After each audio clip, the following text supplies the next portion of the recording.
नमस्कार बच्चों। तो आज हम पढ़ रहे हैं चिट्ठियों की अनूठी दुनिया। पत्रों की दुनिया भी अजीबोगरीब है और इसकी उपयोगिता हमेशा से बनी रही है। पत्र जो काम कर सकते हैं वह संचार का आधुनिकतम साधन नहीं कर सकता। पत्र जैसा संतोष फ़ोन या एसएमएस का संदेश कहाँ दे सकता है। पत्र एक नया सिलसिला शुरू करते हैं और राजनीति, साहित्य तथा कला के क्षेत्र में तमाम विवाद और नई घटनाओं की जड़ भी पत्र ही होते हैं। दुनिया की तमाम साहित्य पत्रों पर केंद्रित है और मानव सभ्यता के विकास में इन पत्रों ने अनूठी भूमिका निभाई है। क्या है बच्चों कि पत्र जो है हमारे जीवन का बहुत अभिन्न हिस्सा रहा है और जो पत्र जो हमें संतोष देता है वह आज के आधुनिक साधन नहीं दे सकते। ठीक है ना। और दुनिया की जो घटनाएं हुई है वो भी इन पत्रों की बहुत बड़ी भूमिका रही है। उसमें पत्रों का भाव सब जगह एक सा है, भले ही उसका नाम अलग अलग हो। पत्र को उर्दू में खत, संस्कृत में पत्र, कन्नड़ में कागज, तेलुगु में उत्तरम, जाबू और लेख तथा तमिल में काडिद कहा जाता है। पत्र यादों को सहज कर रखते हैं, इसमें किसी को कोई संदेह नहीं है। हर एक की अपनी पत्र लेखन कला है और हर एक के पत्रों का अपना दायरा है। दुनिया भर में रोज करोड़ों पत्र एक दूसरे को तलाशते तमाम। ठीक है। तो क्या है बेटा कि अगर पत्र जो है सभी प्रदेशों में, अपने यहाँ पे भारत में अनेक भाषाएं बोली जाती है, तो पत्रों को अलग अलग नाम से जाना जाता है, लेकिन उसका जो अस्तित्व है वह वैसा ही है। सब जगह उसका महत्व भी वैसा ही है। भारत में ही रोज़ 4.5 करोड़ चिट्ठियाँ डाक में डाली जाती है, जो साबित करती है कि पत्र कितनी अहमियत रखते हैं। पंडित जवाहरलाल नेहरू ने सन 1953 में सही कहा था कि हजारों सालों तक संचार का साधन केवल हर कार्य मतलब रनर्स या तेज घोड़े रहे हैं। उसके बाद पहिए आए, पर रेलवे और तार से भारी बदलाव आया। तार ने रेलों से भी तेज गति से संवाद पहुंचाने का सिलसिला शुरू किया। अब टेलीफोन, वायरलेस और आगे रडार दुनिया बदल रहा है। अब धीरे धीरे क्या हो रहा है बच्चों कि ज़िंदगी बदल रही है, वो साधन बदल रहे हैं, है ना। पंडित जवाहरलाल नेहरू ने 1953 में कहा था कि पत्र, लेकिन अब आधुनिक साधन जो है वह उससे उनकी गति जो है वह तेज हो गई है। पत्र लिखे जाते हैं, पहले हम अंतर्देशीय पत्र और ये सब पोस्ट कार्ड वगैरह लिखते हैं, लेकिन हम ईमेल पे भी पत्र लिखे जाते हैं। वहाँ पर भी साधन जो है वह बदल गए हैं, लेकिन पत्र लिखने का तरीका वही है। पिछली शताब्दी में पत्र लेखन ने एक कला का रूप ले लिया। डाक व्यवस्था के सुधार के साथ पत्रों को सही दिशा देने के लिए विशेष प्रयास किए गए। पत्र संस्कृति विकसित करने के लिए स्कूली पाठ्यक्रमों में पत्र लेखन का विषय भी शामिल किया गया। भारत ही नहीं, दुनिया के कई देशों में ये प्रयास चले और विश्व डाक संघ ने अपनी ओर से भी काफ़ी प्रयास किए। विश्व डाक संघ की ओर से 16 वर्ष से कम आयु वर्ग के बच्चों के लिए पत्र लेखन प्रतियोगिताएं आयोजित करने का सिलसिला सन 1972 से शुरू किया गया। यह सही है कि खास तौर पर बड़े शहरों और महानगरों में संचार साधनों के तेज विकास तथा अन्य कारणों से पत्रों की आवाजाही प्रभावित हुई है, पर देहाती दुनिया आज भी चिट्ठियों से ही चल रही है।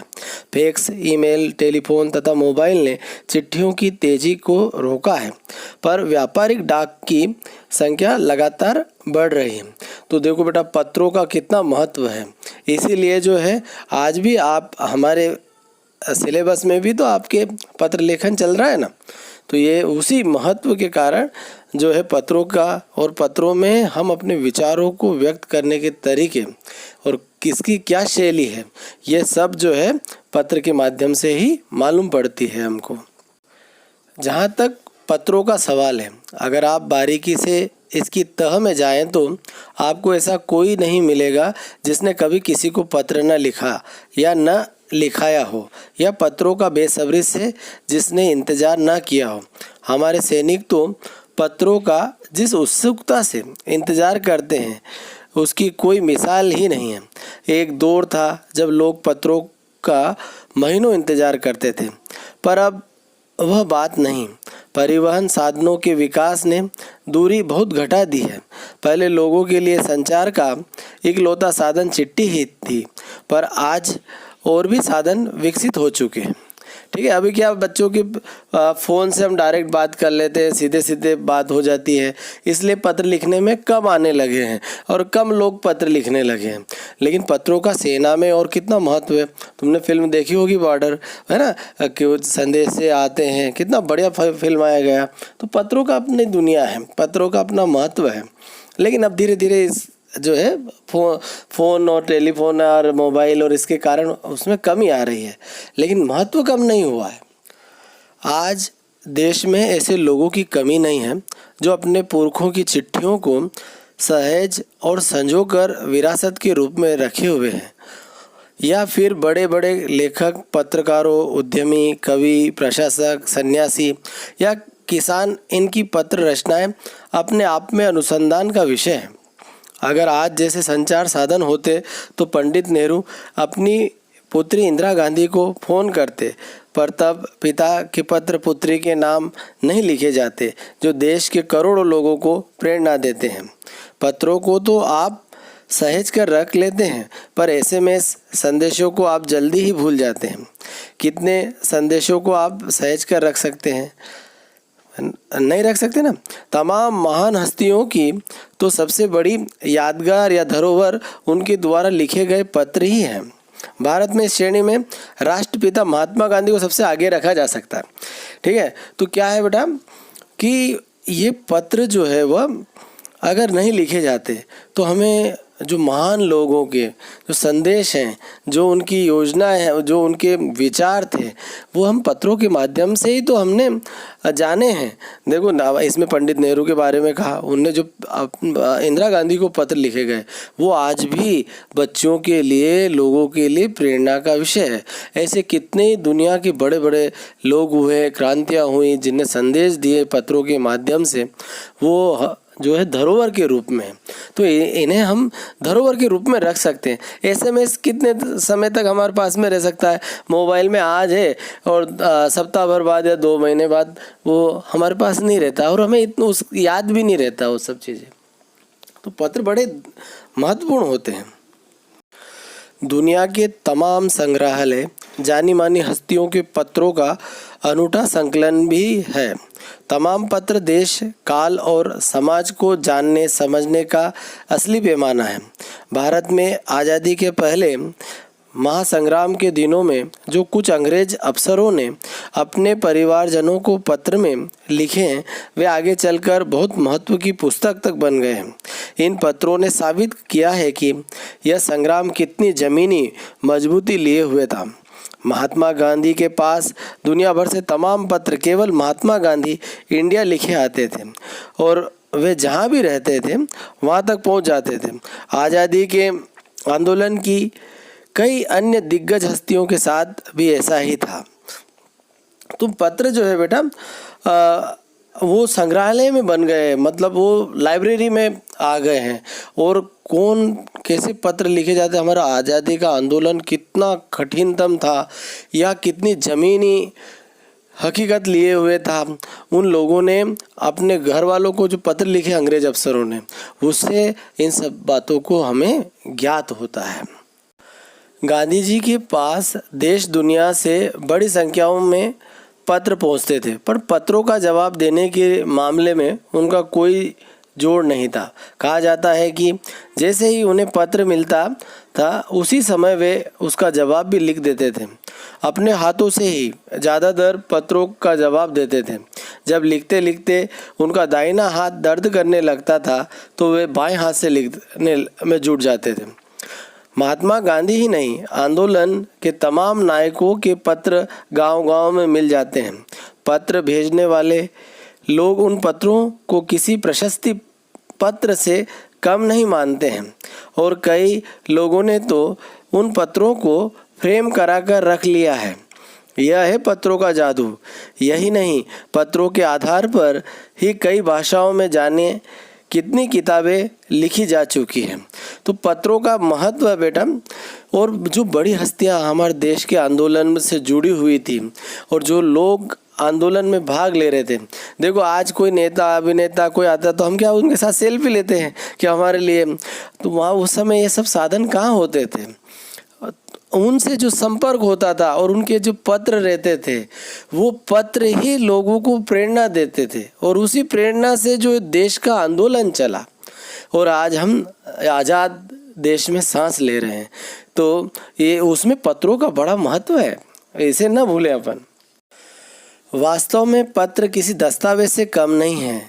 पंत के 200 पत्र बच्चन के नाम और निराला के पत्र हमको लिखियो है कहा तथा पत्रों के आईने में दयानंद सरस्वती समेत कई पुस्तकें आपको मिल जाएंगी।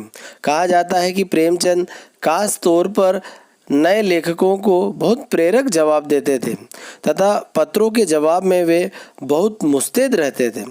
इसी प्रकार नेहरू और गांधी के लिखे गए रविन्द्रनाथ टैगोर के पत्र भी बहुत प्रेरक हैं।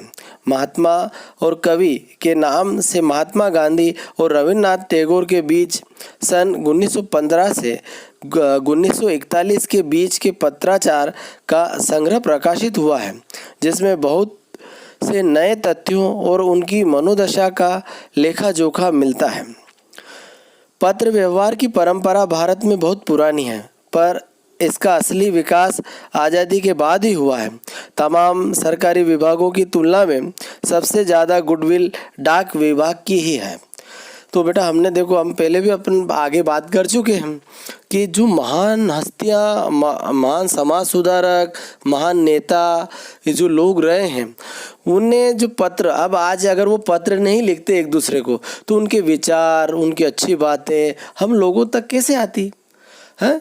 तो पत्रों के कारण ही हम वो सब बातें एक दूसरे के पास तक पहुंच सकी है और वो संग्रह उन्हें सुरक्षित रखकर जो है आज हम लोग सब उन चीज़ों से लाभान्वित हो रहे हैं और आगे की दुनिया भी लाभान्वित होती रहेगी। तो पत्र की बात है, तो पत्र में अब जो है ना सबसे जो विश्वसनीय है वह डाक विभाग है।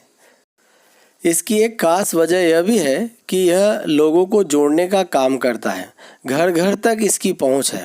संचार के तमाम उन्नत साधनों के बाद भी चिट्ठी पत्री की हैसियत बरकरार है।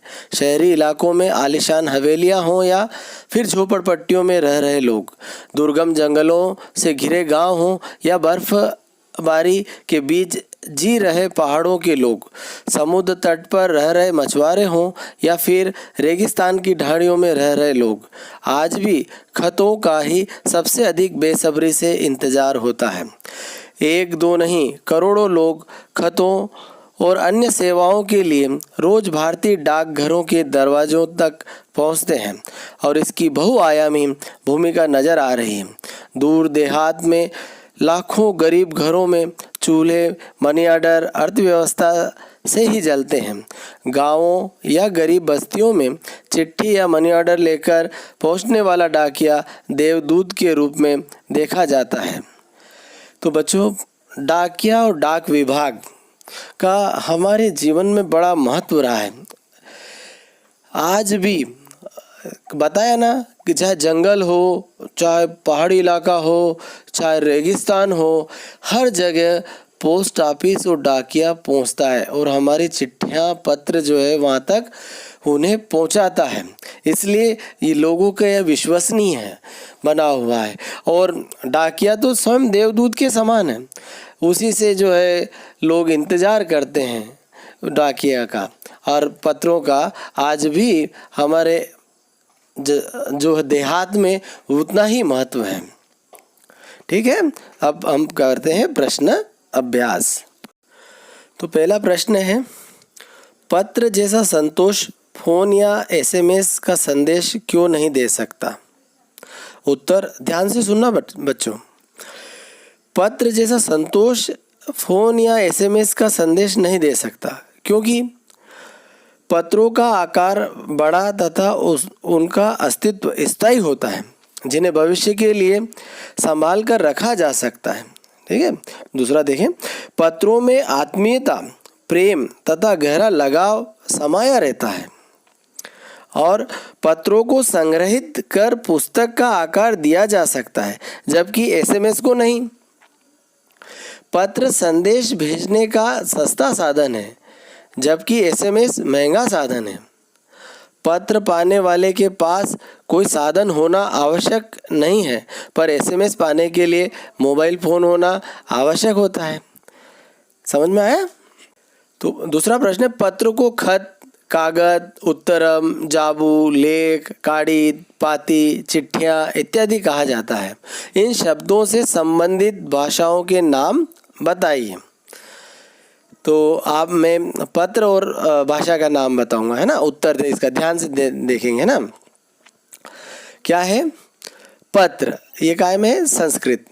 कागज कन्नड़, कागज तमिल में, खत उर्दू में, उत्तरम जाबू लेख या तेलुगु में। अब है हमारा, समझ में आया ये? अब तीसरा प्रश्न पढ़ते हैं। पत्र लेखन की कला के विकास के लिए क्या क्या प्रयास हुए हैं, लिखिए। उत्तर, हाँ, पत्र लेखन की कला का विकास हो इसके लिए स्कूली पाठ्यक्रम में पत्र लेखन को विषय के रूप में शामिल किया गया। भारत के अलावा अन्य देशों तथा विश्व डाक संघ की ओर से पत्र लेखन को बढ़ावा दिया गया।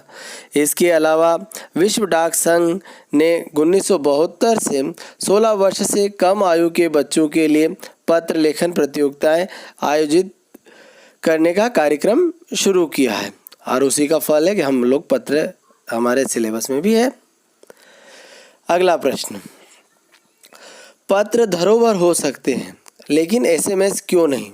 तर्क सहित अपना विचार लिखिए। उत्तर, पत्र लिखित रूप में होते हैं, उन्हें भविष्य के लिए संभाल कर रखा जा सकता है। उपयोगी एवं शिक्षाप्रद पत्रों को पुस्तक के रूप में रखा जा सकता है। महान हस्तियों के पत्र संग्रहालय एवं पुस्तकालयों से प्राप्त किए जा सकता है।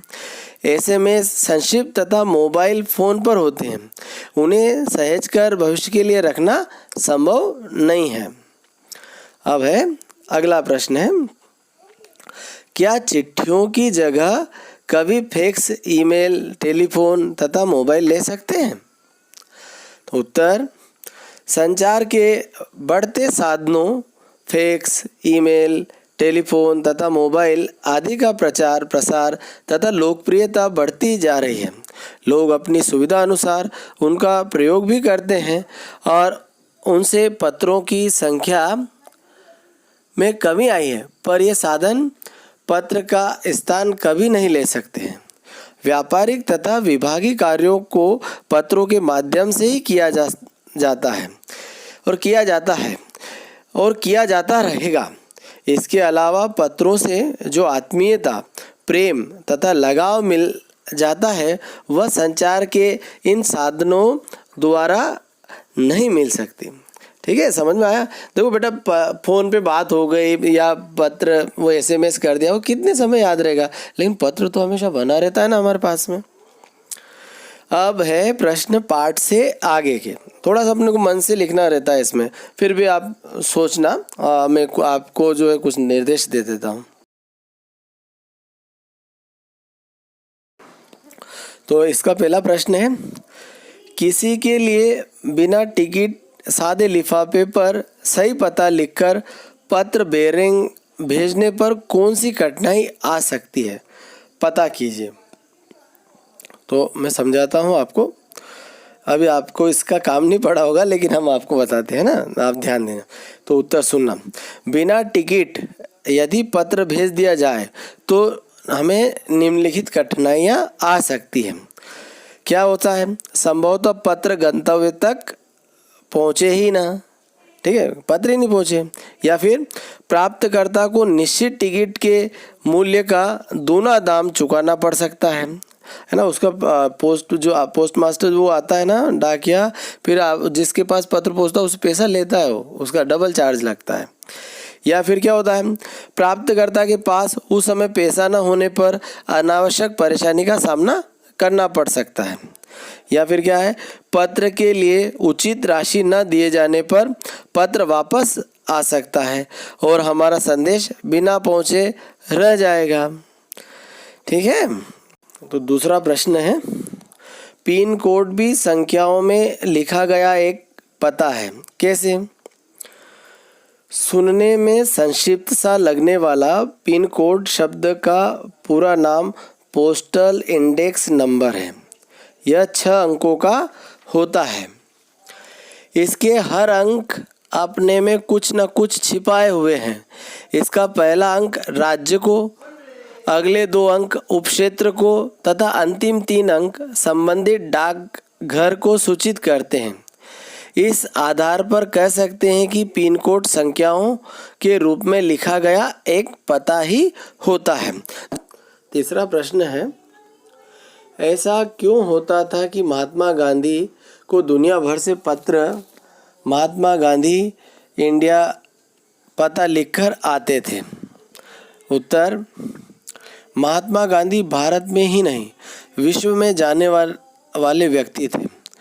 भारत में तो वह अत्यधिक लोकप्रिय थे ही, वे देश में कहाँ होते थे लोगों को पता होता था।